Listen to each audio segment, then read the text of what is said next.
श्रीमद्भागवते महापुराणे तृतीयस्कन्धे अथ नवमोऽध्यायः।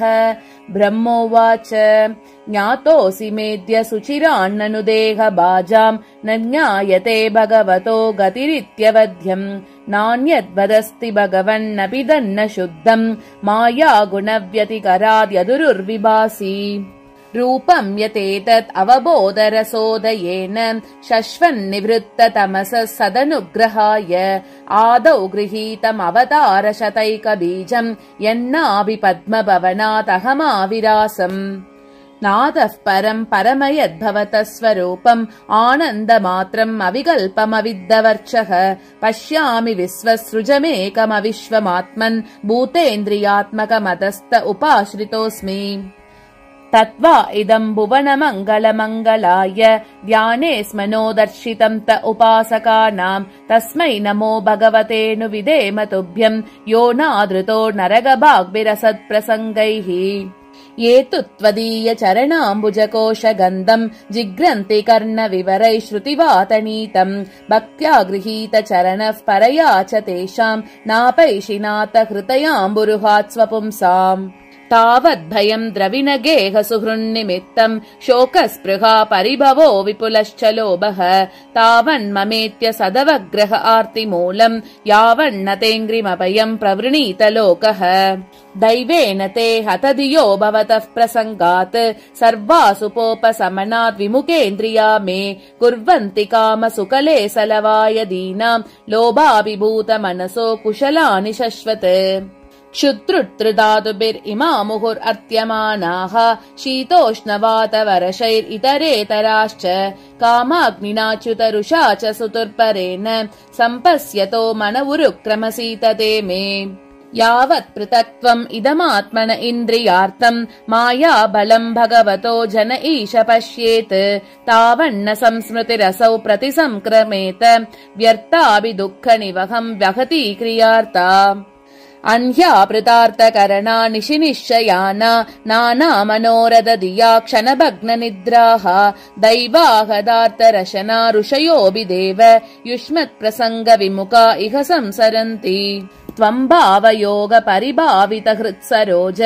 आसे श्रुतेषि तपतो ननुनाथ पुंसाम् यद्यद्धियाद उरुगाय विभावयन्ति तद्दद्वपुः प्रणयसे सदनुग्रहाय नाति प्रसीदति ततोपशितोपचारैः आराधितः सुरगणैर्हृदि बद्धकामैः यत्सर्वभूतदयया सदलप्ययैको नानाजनेष्ववहितः सुहृतन्त्रतात्मा पुंसामतो विविधकर्मभिरद्वराद्यैः दानेन चोग्रतपसा व्रतचर्यया च आराधनम् भगवतस्तव सत्क्रियार्थो धर्मोऽर्पितः कर्हिचित् ध्रियतेन यत्र शश्वत्स्वरूपमहसैव निपीतभेद मोहाय बोधदिशनाय नमः परस्मै विश्वोद्भवस्थितिलयेषु निमित्तलीला रासाय ते नमयितम् चक्रुमेश्वराय यस्यावतार गुणकर्म विडम्बनानि नामानि ये सुविगमे विवशा गृह्णन्ति तेनैकजन्म शमलम् सहसैव हित्वा संयान्त्यपावृतमृतम् तमजम् प्रपद्ये यो वा अहम् च गिरिशश्च विभुस्वयम् च स्थित्युद्भव प्रलय हेतव आत्ममूलम् भित्त्वा त्रिभात्ववृद्ध एक उरुप्ररोहः तस्मै नमो भगवते भुवनद्रुमाय लोको विकर्मनिरतः कुशले प्रमत्तः कर्मण्यम् त्वदुदिते भवदर्चने स्वे यस्तावदस्य बलवानिह जीविताशम् सद्यश्चिनत्ति अनिमिषाय नमोऽस्तु तस्मै यस्माद्विदेवि अहमपि द्विपरार्तदिष्ण्यम् अध्यासितः सकललोक नमस्कृतम् यत् तेपे तपो बहुसवो वरुरुत्समानः तस्मै नमो भगवते दिमकाय तुभ्यम् तिर्यङ् मनुष्य विबुधादिषु जीवयोनिषु आत्मेच्छयात्मकृतसेतु परीप्सया यः रेमे निरस्त विषयोऽपि अवृद्धदेहः तस्मै नमो भगवते पुरुषोत्तमाय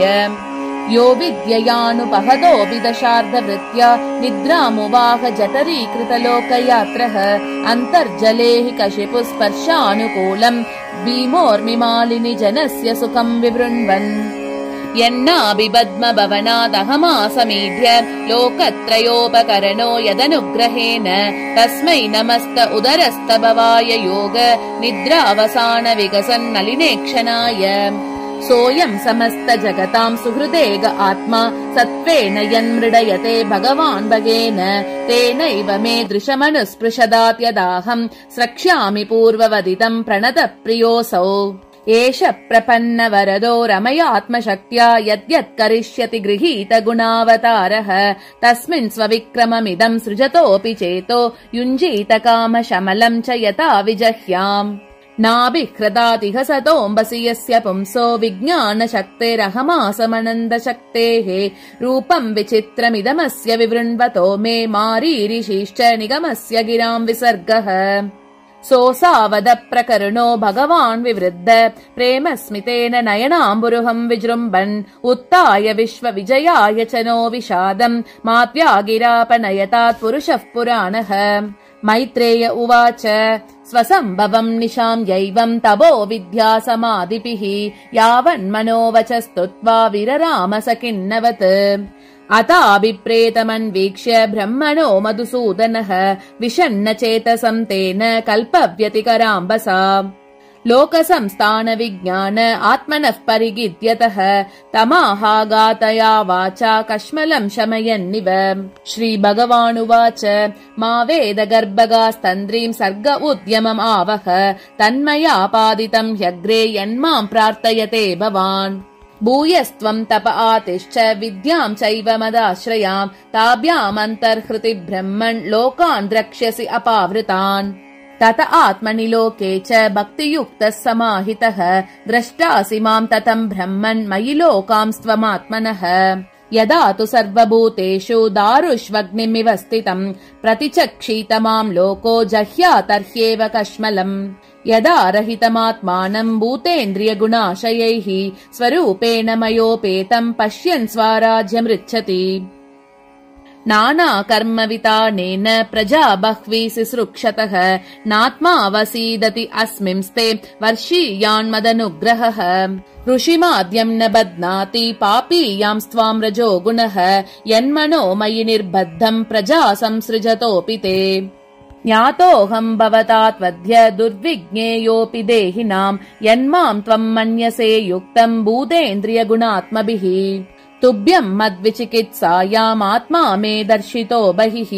नालेन सलिले मूलं पुष्करस्य विचिन्वतः यच्च कर्ताङ्गमत्स्तोत्रं मद्गताभ्युतयाङ्कितं यद्वा तपसि ते निश्चा स एष मदनुग्रहः प्रीतोऽहमस्तु भद्रं ते लोकानां विजये च या यदस्तौषीर्गुणमयं निर्गुणं मानुवर्णयन् ययेतेन पुमान् नित्यं स्तुत्वा स्तोत्रेण मां भजेत् तस्याशु सम्प्रसीदेयं सर्वकामवरेश्वरः पूर्तेन तपसा यज्ञैः दानैर्योगसमाधिना राद्धं निःश्रेयसं पुंसां मत्प्रीतिस्तत्त्वविन्मतम् अहमात्मात्मनां धातः प्रेष्ठः सन् प्रेयसामपि अतो मयि रतं कुर्याद् देहादिर्यत्कृते प्रियः सर्ववेदमयेनेदम् आत्मनात्मात्मयोनिना प्रजा सृजयता पूर्वं याश्च मय्यनुशेरते मैत्रेय उवाच तस्मा एवं जगत्स्रष्टे प्रधानपुरुषेश्वरः व्यज्येदं स्वेन रूपेण कञ्चनाभस्तिरोदते इति श्रीमद्भागवते महापुराणे तृतीयस्कन्धे 9मोऽध्यायः।